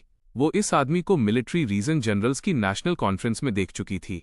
वो कमांडर के बगल में बैठा था। वो नेशनल सिक्योरिटी ब्यूरो का डायरेक्टर था। लेफ्टिनेंट सु, मेरे बेटे का इतने सालों तक ख्याल रखने के लिए थैंक यू। अब मैं उसे घर ले जाना चाहता हूं। सु कायदाओ ने अपने दांत पीसते हुए कहा। डायरेक्टर, जियांग जैंगशेन और मेरी शादी हो चुकी है। जियांग किंगुओ ने अपना सिर झुकाया। एक गार्ड ने सु कायदाओ को मैरिज एप्लीकेशन थमाई। उस पर नॉट अप्रूव्ड 3 शब्द उसकी आंखों में गहरे चुभ रहे थे, जिससे उसकी आंखों से बेतहाशा आंसू गिरने लगे। नहीं, मेरे जैंगशेन को मत ले जाओ। जैसे ही गु किंग हन ने मुझे कार में बैठने में मदद की, उसने एक पीला हाथ उसे रोकते हुए देखा। मैंने आह भरी और सु कायदाओ और सु युआनरू की तरफ देखते हुए बैठ गया। लेफ्टिनेंट सु, 5 साल पूरे हो गए हैं। मुझ पर सु फैमिली का कुछ भी बकाया नहीं है। ये कहने के बाद मैंने मजबूती से कार का दरवाजा बंद कर दिया। यहां से आगे आसमान बड़ा है और समंदर चौड़ा है। मैं इन दोनों को फिर कभी नहीं देखूंगा। लेकिन कौन जानता था कि मेरे जाने के बाद सु बहनें पूरी तरह पागल हो जाएंगी। दीदी, जैंगशेन चला गया। चलो घर चलते हैं। कार जाने के बाद सु कायदाओ पूरे 3 घंटे तक उस चौराहे पर एक बेजान स्टैचू की तरह खड़ी रही। उसके दिमाग में बार बार वो पल आ रहा था जब वो पहली बार मुझसे मिली थी। एक 16 साल का लड़का, लंबा और दुबला, एक हैंडसम और जवान चेहरे के साथ। मैं बहुत डिलीजेंट था। हमेशा भोर होने से पहले उठकर उनका ब्रेकफास्ट तैयार करता था। जब सु कायदाओ मिलिट्री रीजन जाती थी तो मैं टॉर्च लेकर सु युआनरू को स्कूल छोड़ने जाता था। जब वो अपने आर्मी साथियों के साथ शराब पीकर खुद को पूरी तरह गंदा कर लेती थी, तब मुझे जरा भी घृणा नहीं होती थी। उसे बिस्तर पर लिटाते हुए मैंने प्यार से कहा था, सुख, पीना बंद कर दो। उन कोमल शब्दों ने उसके दिल में एक तूफान खड़ा कर दिया था। पहली बार सु कायदाओ को मेरे लिए अपने दिल में हलचल महसूस हुई। उसके बाद उसने मुझे प्रपोज किया और मैंने बिना सोचे समझे हाँ कर दी।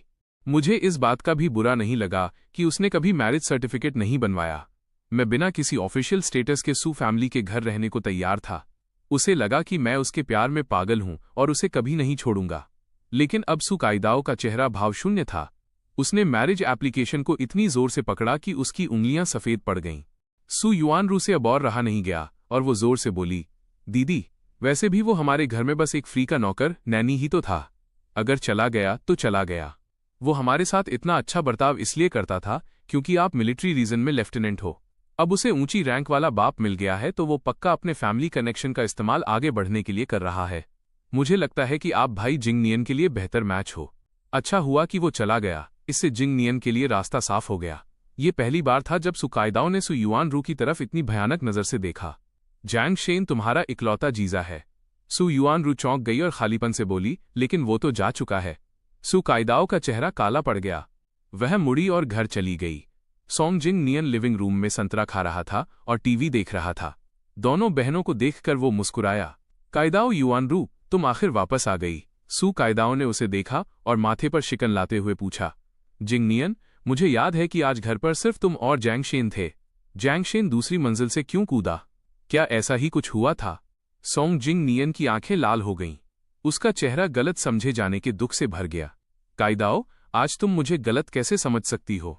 खाना बनाने के बाद मैं कॉमरेड जैंगशेन के पास ले जाने वाला था, लेकिन जैसे ही दरवाजा खुला उसने बाहर भागने की कोशिश की। मुझे डर था कि उसके जाने के बाद तुम दुखी होगी, इसलिए मैंने उसे बहुत देर तक समझाने की कोशिश की। मुझे अंदाजा नहीं था कि वो मेरी लापरवाही का फायदा उठाकर मुझे धक्का देगा और खिड़की से कूद जाएगा। बोलने के बाद सोंगजिंग नियन ने उन्हें अपने माथे का घाव दिखाया। मैं उसे रोक नहीं पाया, बल्कि मुझे कैबिनेट में धक्का दे दिया गया और मैं बेहोश हो गया। मैं अभी जागा हूं। सु कायदाओ की आंखों में शक दूर होते देख उसने उसके करीब जाने की हिम्मत की। कायदाओ, कॉमरेड जैंगशेन पर ठीक से नजर न रखना मेरी गलती थी। मुझे सजा दो। आखिर वो आदमी था जिससे उसने कभी प्यार किया था। सु काइदाओ को अब भी थोड़ी हिचकिचाहट महसूस हो रही थी। जिंग नियन, ये तुम्हारी गलती नहीं है, ये हमारी सु फैमिली और जैंग शेन के बीच का मामला है। बोलने के बाद उसने उसे कॉन्ट्रैक्ट के बारे में बताया और उसे दिलासा दिया कि वो खुद को दोष न दे। ये सुनकर जिंग नियन अंदर ही अंदर बहुत खुश हुआ। उसकी आंखों में एक खुशी की चमक आई और उसने चिंता जताते हुए पूछा, तो वो सिर्फ एक कॉन्ट्रैक्ट था? काइदाओ, तुम्हें इसे बहुत सीरियसली लेने की जरूरत नहीं है। आखिर तुम्हारे और उसके बीच कोई फीलिंग्स नहीं थी। अच्छा ही हुआ कि वो चला गया, ये सबके लिए बेहतर है। उसने उसे बहुत समझाने की कोशिश की, पर उसने गौर नहीं किया कि सु काइदाओ का चेहरा और भी खराब होता जा रहा था। कोई रिस्पॉन्स न मिलने पर सोंग जिंग नियन थोड़ा असहज हो गया और उसने जल्दी से सु युआनरू को मदद के लिए इशारा किया, लेकिन सु युआनरू ने अभी अभी एक लैंडमाइन पर पैर रखा था और अब उसकी जोर से सांस लेने की भी हिम्मत नहीं हो रही थी। किसने कहा कि मेरे मन में उसके लिए कोई फीलिंग्स नहीं है? सोंग जिंग नियन की मुस्कान उसके चेहरे पर ही जम गई। सु काइदाओ ने अपना सिर झुकाया और उस मैरिज एप्लीकेशन को देखा जहां उसने एक एक अक्षर करके लिखा था, आपसी प्रेम, विशेष अनुमति का अनुरोध है। उसे सिर्फ असहनीय दर्द महसूस हो रहा था। सोंग जिंग नियन की खबर के बिना बीते उन 3 सालों में भी इतना दर्द नहीं हुआ था। उसने अपनी मुट्ठियां भींच लीं। मैं उसे ढूंढ लूंगी। सु काइदाओ इस जन्म में सिर्फ जैंग शेन से ही शादी करेगी। सोंग जिंग नियन का चेहरा तुरंत पीला पड़ गया। अगली सुबह सु युआनरू आधे होश में जागी। उसने दरवाजा खोला और चिल्लाई, जैंग शेन, ब्रेकफास्ट कहाँ है? मुझे देर हो रही है, तुमने मुझे जगाया क्यों नहीं? बोलने के बाद ही उसे कल की बातें याद आईं। वो मास्टर बेडरूम की तरफ देखे बिना नहीं रह सकी। सु काइदाओ पहले से ही अपनी मिलिट्री यूनिफॉर्म में थी। वह उदास चेहरे के साथ दरवाजे पर खड़ी थी। काइदाओ, युआनरू, ब्रेकफास्ट के लिए नीचे आ जाओ। फर्स्ट फ्लोर से एक कोमल आवाज आई। दोनों बहनों की आंखें चमक उठीं। वे जल्दी से नीचे भागी, लेकिन उन्होंने डाइनिंग टेबल के पास मुस्कुराते हुए सोंग जिंग नियन को खड़ा देखा। उनके चेहरों पर निराशा की एक भारी लहर दौड़ गई। सोंग जिंग नियन ने ये देखा और गुस्से के मारे लगभग अपने दांत पीस लिए। काइदाओ, युआनरू, मैंने अंडे बनाए हैं, जल्दी आओ और ब्रेकफास्ट कर लो। सु काइदाओ और सु युआनरू ने टेबल पर रखे कांजी, दलिया के कटोरे को देखा और साथ ही उस समय के बारे में सोचा जब मैं अभी यहीं था। टेबल स्टीम बन्स और फ्राइड केक से भरी रहती थी। सोंग जिंग नियन ने ध्यान से उन दोनों को सर्व किया। काइदाओ, ये पहली बार है जब मैंने खाना बनाया है, चक्कर देखो। सु काइदाओ ने देखा कि कांजी में साफ तौर पर हरे प्याज स्कैलियंस थे और उसने माथे पर शिकन लाते हुए कहा, मैं हरा प्याज नहीं खाती, तुम भूल गए? सोंग जिंग नियन दंग रह गया। वो हकलाते हुए बोला, आई एम सॉरी, मैं तुम्हारे लिए नया कटोरा बना देता हूँ, रहने दो, मैं कैंटीन में खा लूंगी, मैं जा रही हूँ। सु काइदाओ की भूख मर चुकी थी। वो सीधे घर से बाहर निकल गई। सु युआनरू को डर था कि जिंग नियन को बुरा लगेगा। उसने जल्दी से एक बड़ा घूंट भरा, लेकिन अगले ही पल उसे उबकाई आई और उसने सब बाहर थूक दिया। सोंग जिंग नियन 3 मीटर दूर कूद गया, इस डर से कि कहीं छींटें उस पर न पड़ जाएं। युआनरू, क्या हुआ? सु युआनरू ने अपना गला पकड़ लिया। उसके चेहरे पर दर्द था।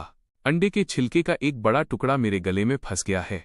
आखिरकार दरवाजे से बाहर निकलते हुए सु युआनरू को खुद एहसास नहीं हुआ कि उसने अपने दिल से राहत की सांस ली है। वो मेरे बारे में सोचे बिना नहीं रह सकी। कितना अच्छा होता अगर वो अभी भी यहीं होता। पछतावे की एक जोरदार लहर उसके दिल से टकराई, जिससे वो पीली पड़ गई। Military district canteen. Good morning lieutenant सु, आप कैंटीन में क्यों खा रही हैं? क्या जीजाजी आज आपके लिए ब्रेकफास्ट बनाने में आलस कर गए? पिछली बार जीजाजी ने जो बन्स भेजे थे वे बहुत टेस्टी थे। लेफ्टिनेंट, क्या इस साल जीजाजी हमारे साथ न्यू ईयर ईव का डिनर बनाएंगे? तुम कितनी लालची हो। पिछली बार जीजाजी खाना लेकर आए थे क्योंकि उन्हें पता था कि लेफ्टिनेंट सु बीमार हैं, लेकिन तुम लड़कियों ने सब खा लिया और फिर भी चाहती हो कि जीजाजी तुम्हारे लिए खाना बनाने आए। लेफ्टिनेंट और उनके जीजाजी हम जैसे सिंगल लोगों को कितना जलाते हैं। सु काइदाओ ने अपना शकरकंद स्वीट पोटैटो कूटा। उसके दिल में मेरे लिए तड़प किसी समुद्री लहर की तरह उमड़ पड़ी। वो बढ़ती ही जा रही थी, और भी ज्यादा मजबूत। कल रात उसने मेरे सामान की तलाशी लेने का इरादा किया था। सु काइदाओ देखना चाहती थी कि क्या मैंने उसके लिए एक शब्द भी छोड़ा है, लेकिन उसे पता चला कि किसी मोड़ पर मैंने पहले ही अपना सारा सामान साफ कर दिया था, बिना कोई निशान छोड़े, एकदम क्लीन, जैसे मैं वहां कभी रहा ही न हूं। ये सोचकर वो एक पल के लिए भी चैन से नहीं बैठ सकी। वो मिलिट्री डिस्ट्रिक्ट कमांडर के ऑफिस में झपट पड़ी। कमांडर, जिंगबाई मिलिट्री डिस्ट्रिक्ट में ट्रांसफर की रिक्वेस्ट है, भले ही इसके लिए मेरा डिमोशन, रैंक कम होना क्यों न हो जाए। कमांडर अपनी डेस्क के पीछे बैठा था। उसने उसे हैरानी से देखा। कॉमरेड सु, ऐसा क्यों? तुम्हारी माँ और बहन दोनों यही हैं और फिर भी तुम जिंगबाई जाना चाहती हो? सु काइदाओ ने एक कड़वी मुस्कान दी। कमांडर, मेरे और मेरे पति के बीच एक छोटी सी गलतफहमी हो गई है। वो जिंगबाई भाग गया है। कमांडर और भी ज्यादा उलझन में पड़ गया। क्या तुम्हारी मैरिज एप्लीकेशन रिजेक्ट कर दी गई थी? उसने कहा। ऊपरी अधिकारियों ने इसे अप्रूव नहीं किया। उन्होंने पक्का उस आदमी को तुम्हारे लिए अनसूटेबल, अनुपयुक्त माना होगा। हमारी यूनिट में बहुत सारे अच्छे आदमी हैं। अगर तुम शादी करना चाहती हो तो तुम उन पर विचार कर सकती हो। सुकाइदाओ ने दृढ़ता से अपना सिर हिलाया। इस जीवन में मेरे पास केवल वही होगा। कृपया मेरी रिक्वेस्ट मान लें कमांडर। एक पल बाद कमांडर ने आह भरी। उसने एक टेलीग्राम निकाला। काइदाओ, ऐसा नहीं है कि मैं तुम्हारी मदद नहीं करना चाहता। बात यह है कि ऊपर से ऑर्डर आया है। तुम्हें 1 साल तक साउथ वेस्ट मिलिट्री डिस्ट्रिक्ट से बाहर ट्रांसफर नहीं किया जा सकता। यह वाक्य किसी बिजली गिरने जैसा था। इसने सुकाइदाओ की सीधी रीढ़ को झुका दिया। क्या वो मुझसे इतना बचना चाहता है? शाम को सोंगजिंग नियन उसे लेने आया। सुकाइदाओ पर एक नजर डालते ही एक परेशान महिला दिखाई दी। वह तेजी से आगे बढ़ा। काइदाओ, क्या काम पर कुछ गड़बड़ हुई है? इससे पहले कि सुकाइदाओ कुछ बोल पाती, उसने अपने अधीनस्थ गार्ड्स, सबॉर्डिनेट गार्ड्स को पास से गुजरते हुए जोर से चिल्लाते सुना। Hello lieutenant. हेलो जीजाजी। वो तुरंत भड़क गई। उसकी नजर जिंग नियन के शर्मिंदा एक्सप्रेशन से मिली। वो एक पल के लिए रुकी। वे सिर्फ मजाक कर रहे हैं। उनकी बातों पर ध्यान मत दो। सोंगजिंग नियन उसके एक कदम और करीब आया। उसकी आवाज कोमल थी। मैं बुरा क्यों मानूंगा? पिछले 5 सालों से मैंने तुम्हें बहुत याद किया है। विदेश में रहने के दौरान मैं गुजारा करने के लिए हमारी यादों पर ही निर्भर था। तुम्हें अंदाजा नहीं है कि मैं तुम्हारे पास वापस आने के लिए कितना बेताब था। सुकाइदाओ की पुतलियां थोड़ी कांपी। उसने अपनी बांह पर सोंगजिंग नियन के हाथ की गर्मी महसूस की। उसके अंदर बेचैनी, डिस्कम्फर्ट का एहसास जाग उठा। जिंग नियन, अब हम पास्ट बीते हुए कल की बात है। सुकाइदाओ ने ठंडेपन से जिंग नियन को धक्का दे दिया जो उसे गले लगा रहा था। मिलिट्री डिस्ट्रिक्ट आजकल मिशनों में बिजी है। युआन रू को भी कॉलेज एंट्रेंस एग्जाम्स की पढ़ाई पर फोकस करना है। अगर तुम्हें किसी चीज की जरूरत हो तो सीधे मेरे ऑफिस कॉल करना। सोंगजिंग नियन का चेहरा पीला पड़ गया। इस सेंटेंस का मतलब उसे ये बताना था कि जब तक कोई काम न हो उसके सामने न आए। वो इसे कैसे बर्दाश्त कर सकता था? सुक्स, तुम्हारा क्या मतलब है? क्या तुम उन वादों को भूल गई जो हमने एक दूसरे से किए थे? क्या तुम भूल गई कि मैंने तुम्हें और युआन रू को बचाया था? मैंने तुम्हें उस आग से कैसे निकाला था? जैंग शेन मेरी बराबरी कैसे कर सकता है? उसने कभी एक किताब तक नहीं पढ़ी। वो सिर्फ एक मामूली गवार कंट्री बम्पकिन है। क्या तुम उसे मेरे ऊपर चुन रही हो? सुकाइदाओ ने अपने सामने पागल हो रहे सोंगजिंग नियन को देखा। अचानक वो एक बिल्कुल अजनबी की तरह लगने लगा। अगर तुमने हमें बचाया ना होता तो मैं इतना लाड़ प्यार दिया होता। उसने मेरे बारे में सोचा। उसकी आंखों में एक गहरा लगाव दिखाई दिया। भले ही जैंग शेन किसी भी तरह से तुम्हारी बराबरी ना कर सके, फिर भी मैं उससे प्यार करती हूं। सोंगजिंग नियन घर वापस आ गया, सुस्त और हताश। मेलबॉक्स में अमेरिका से आया एक लेटर पड़ा था। जैसे ही उसने इसे खोला, वो डर गया। उसने अपने हाथ में मौजूद फोटो को जमीन पर फेंक दिया। मेरे बेटे को चोट मत पहुंचाओ। फोटो में एक 3 साल का बच्चा था। उसका शरीर घावों से ढका था। उसका चेहरा नीला काला पड़ा हुआ था। उसकी आंखें डरी हुई थीं, जैसे मील दूर अपने पिता से मदद की भीख मांग रही हों। सोंगजिंग नियन ने दर्द में फोटो को अपने सीने से लगा लिया। उसने अपने दांत पीसते हुए कहा, तू इंतजार कर, डैडी तुझे घर ले आएंगे। सुकाइदाओ ने कई दिनों तक जिंग नियन को नहीं देखा। उसने सोचा कि उसे मैसेज मिल गया होगा, इसलिए उसने इस पर कोई ध्यान नहीं दिया। उसने अगले हफ्ते मुझे ढूंढने के लिए छुट्टी लेने का प्लान पहले ही बना लिया था। जिंगबाई सिटी का ट्रेन टिकट खरीदने के बाद उसने गिफ्ट्स तैयार करना शुरू कर दिया। 5 साल पहले वो बहुत बिजी थी। उसने मुझे कुछ भी देने के बारे में कभी नहीं सोचा था। अब वो उन सबकी भरपाई करना चाहती थी। गिफ्ट्स देखकर मेरे खुश चेहरे को इमेजिन करते हुए वो मुस्कुराए बिना नहीं रह सकी। लेकिन जैसे ही उसने स्टोर से बाहर कदम रखा, उसने साफ सुना कि उसके आसपास के लोग उसके बारे में फुसफुसा रहे हैं। क्या ये वही अखबार वाली इंसान नहीं है? ये वही सोल्जर है जिसने अपने वफादार बॉयफ्रेंड को छोड़ दिया और एक हाई रैंकिंग ऑफिशियल के बेटे के प्यार में पड़ गई। वो बाहर से कितनी शरीफ दिखती है, उसका दिल इतना बदसूरत कैसे हो सकता है? सुकाइदाओ स्पष्टीकरण मांगने के लिए ऊपर जाने ही वाली थी, लेकिन उसे सु युआन रू ने रोक दिया, जो भागते हुए वहां आई थी। दीदी, ये बुरा हुआ। जल्दी देखो, अखबार देखो। सुकाइदाओ ने इसे ले लिया। उसने फ्रंट पेज पर एक बड़ी हेडलाइन देखी। उस पर साफ लिखा था, आग में जान बचाने वाले वफादार बॉयफ्रेंड को छोड़ा गया। रईस परिवार के बेटे ने प्रेमी को चुराने का मौका झपटा। आर्टिकल में सोंगजिंग नियन और सुकाइदाओ के नाम बदल दिए गए थे, लेकिन जैंग शेन ये 2 शब्द बिना किसी बदलाव के पब्लिश किए गए थे। इस छोटे से इलाके में कोई भी तुरंत अंदाजा लगा सकता था कि ये किस परिवार के बारे में है। सुकाइदाओ जितना पढ़ती गई उसका चेहरा उतना ही काला पड़ता गया। ये सरासर बकवास है। ये किसने लिखा है? उनसे कहो कि मुझसे आकर मिले। सु युआनरू चिंता के मारे पसीने पसीने हो रही थी। दीदी, अब बहुत देर हो चुकी है। कमांडर ने घर पर फोन किया था। उन्होंने आपसे तुरंत मिलने को कहा है।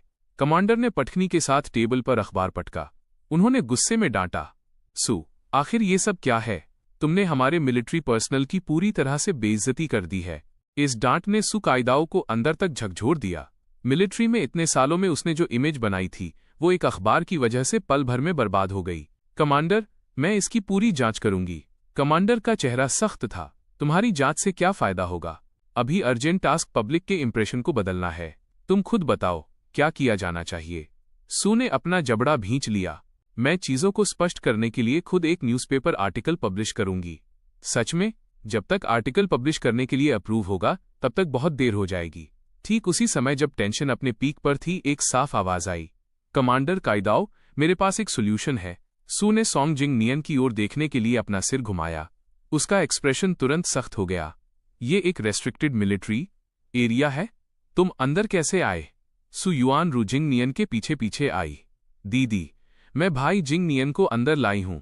सोंग जिंग नियन पूरी तरह चिंता से भरा हुआ दिख रहा था। युआनरू ने मुझे बताया कि क्या हुआ। मैं तुम्हारे लिए बहुत परेशान था। सुकाइदाओ ने अपने होंठ भींच लिए।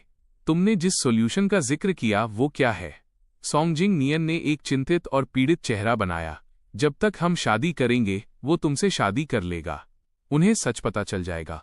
सुकाइदाओ ने स्वाभाविक रूप से मना कर दिया। नामुमकिन। सोंग जिंग नियन की आंखें लाल थीं। काइदाओ, मैं बस इस मुश्किल से बाहर निकलने में तुम्हारी मदद करना चाहता हूं। बाहर अफवाहें इस वक्त बहुत गंदी हैं।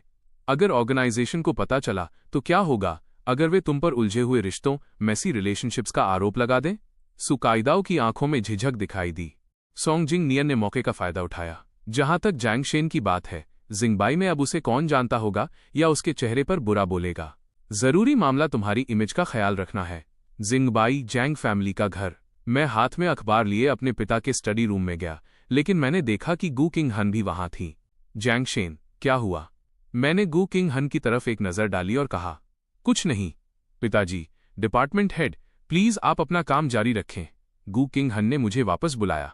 जैंग शेन, क्या ये न्यूज़पेपर आर्टिकल के बारे में है? मैंने अपनी आंखें झुकाईं और सिर हिलाया। मैंने सोचा था कि सू फैमिली को छोड़ने के बाद सुकाइदाओ और सोंग जिंग नियन मुझे अकेला छोड़ देंगे। मैंने कभी उम्मीद नहीं की थी कि वे मुझे बदनाम करने के लिए इतने नीच तरीके अपनाएंगे। मेरे पिता समझ गए और बोले, किंग हन को पहले से ही इस बारे में पता है। उसने पहले ही इसका ख्याल रख लिया है। वो अभी मुझे इसी की रिपोर्ट दे रही थी। क्या तुम सुनना चाहते हो? मैं दंग रह गया। ख्याल रख लिया? गू किंग हन धीरे से मुस्कुराई। उसने मेरे बैठने के लिए कुर्सी खींची। चिंता मत करो, मैंने उस रिपोर्टर को ढूंढ लिया है जिसने आर्टिकल लिखा था। उसने कबूल कर लिया है कि इसके पीछे मास्टरमाइंड कौन था, साथ ही एक पुराने मामले के बारे में भी।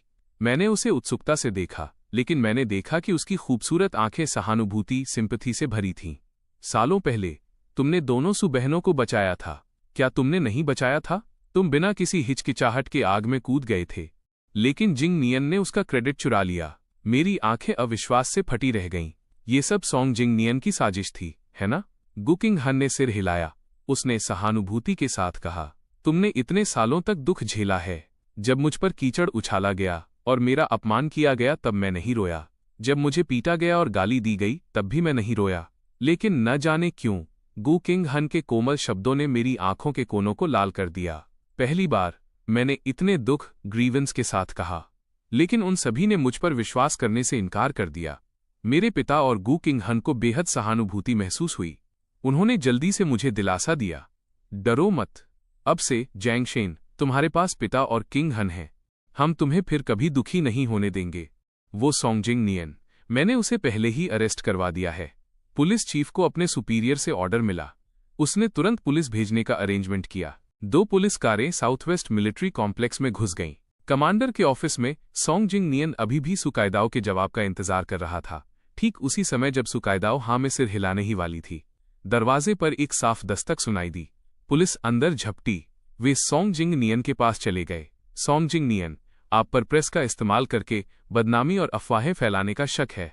कृपया हमारे साथ पुलिस स्टेशन चलें और इन्वेस्टिगेशन यह वाक्य बिजली की कड़कड़ाहट की तरह था।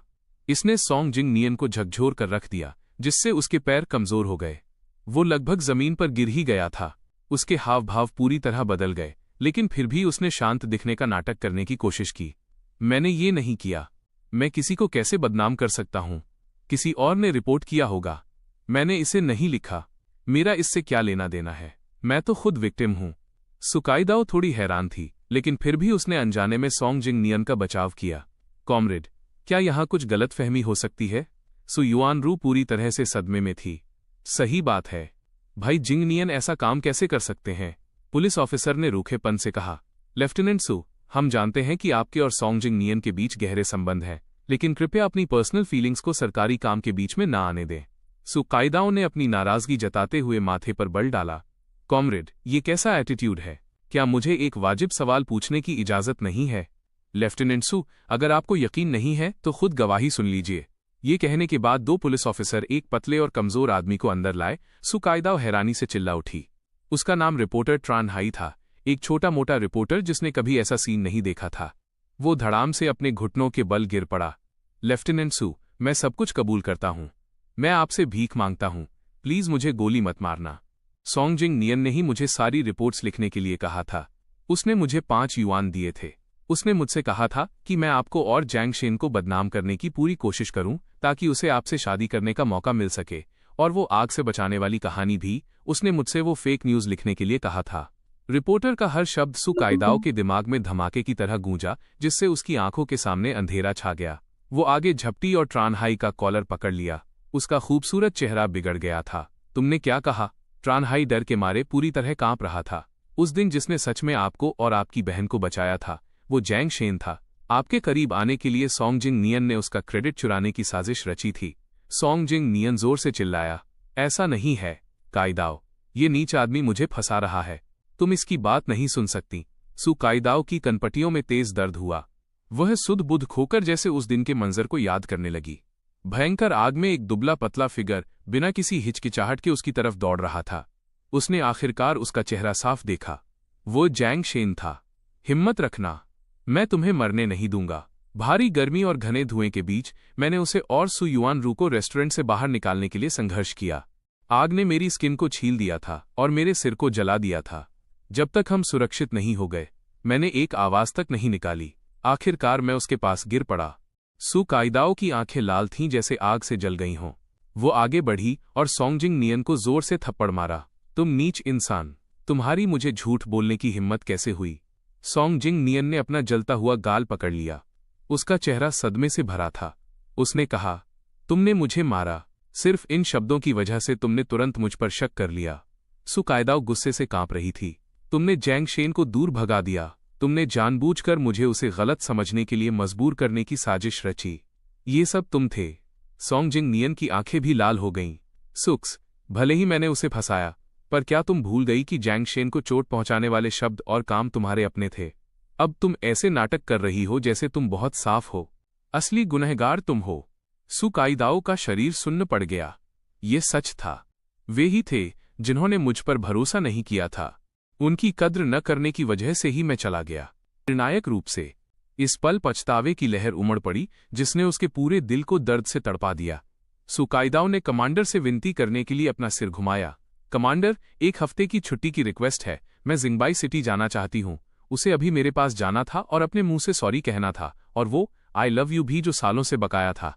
हेलो डिपार्टमेंट हेड, मैं किम यूनिवर्सिटी की लाइब्रेरी से बाहर आया और गू किंग हन से टकरा गया जो मेरी तरफ ही आ रही थी। गू किंग हन ने थोड़ा बेबस होकर कहा, जैंग शेन, बस मुझे मेरे नाम से बुलाओ। मैंने अपने बचपन की इस सबसे करीबी दोस्त को देखा। मेरी यादों में वो मुझे बिल्लियों और कुत्तों का पीछा करने और पक्षियों के घोंसलों पर छापा मारने के लिए ले जाती थी।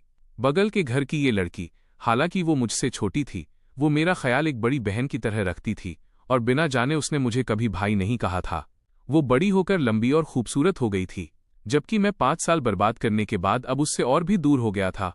मैंने अपने दिल में अनकही इनसिक्योरिटी को दबाया और धीमी आवाज में कहा, ये ठीक नहीं रहेगा। गू किंग हन ने मुझ पर दबाव नहीं डाला। उसने कहा, चलो मैं तुम्हें घर छोड़ देती हूँ। हम दोनों बर्फ के बीच खामोशी से चलते रहे। 2 स्नोमैन के पास से गुजरे। मैं रुकने से खुद को रोक नहीं सका। साउथवेस्ट रीजन में बर्फ नहीं पड़ती। मैंने लंबे समय से स्नोमैन नहीं बनाया था। गू किंग हन ने पूछा, क्या तुम खेलना चाहते हो? ये सुनकर मैं ठिठक गया। मैंने अनजाने में अपना सिर हिला दिया। पिछले 5 सालों से मैं हमेशा बहुत बिजी रहता था। सू के घर के अंदर और बाहर ख्याल रखने के लिए बहुत सारी चीजें थीं। समय के साथ मैं भूल गया था कि मजा कैसे किया जाता है। लेकिन फिर भी सू कायदाओ और सू युआनरू अभी भी मेरी आलोचना क्रिटिसाइज करते थे कि मैं बोरिंग हूं। हाउसवर्क के अलावा मुझे और कुछ नहीं आता था। गू किंग हन ने मेरा हाथ पकड़ लिया। कोई बात नहीं, अगर डायरेक्टर जियांग बाद में पूछें, वो तुम्हारी जगह खुद डांट खा लेंगे। उसकी हथेली की गर्माहट ने मुझे झकझोर दिया। मेरे दिल का कोना गर्म होने लगा।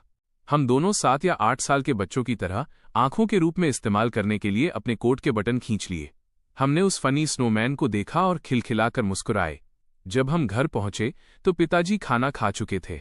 हमें इस बिखरी हुई हालत में देखकर उन्होंने पूछा, क्या तुम दोनों को लूट लिया गया है? गू किंग हन और मैंने एक दूसरे की ओर देखा। मैं मुस्कुराया और कहा, पिताजी, डिपार्टमेंट हेड गू और मैं स्नोमैन बनाने गए थे। पिताजी ने हमें गर्म करने के लिए गर्म चाय दी। यह लड़की जैंगशेन को कुछ क्लासिक काम करने के लिए ले जाना तक नहीं जानती। मुझे लगा कि तुम दोनों छोटे बच्चे हो जो बिना कपड़ों के घूम रहे हो। तुम ये क्यों नहीं बताती कि पिछले साल कैसे तुमने सोल्जर्स के साथ स्नोबॉल फाइट की थी और अपनी कमर मटका रही थी? किंग हन, गू किंग हन जानती थी कि कब रुकना है। फिर उसने मेरी तरफ देखा।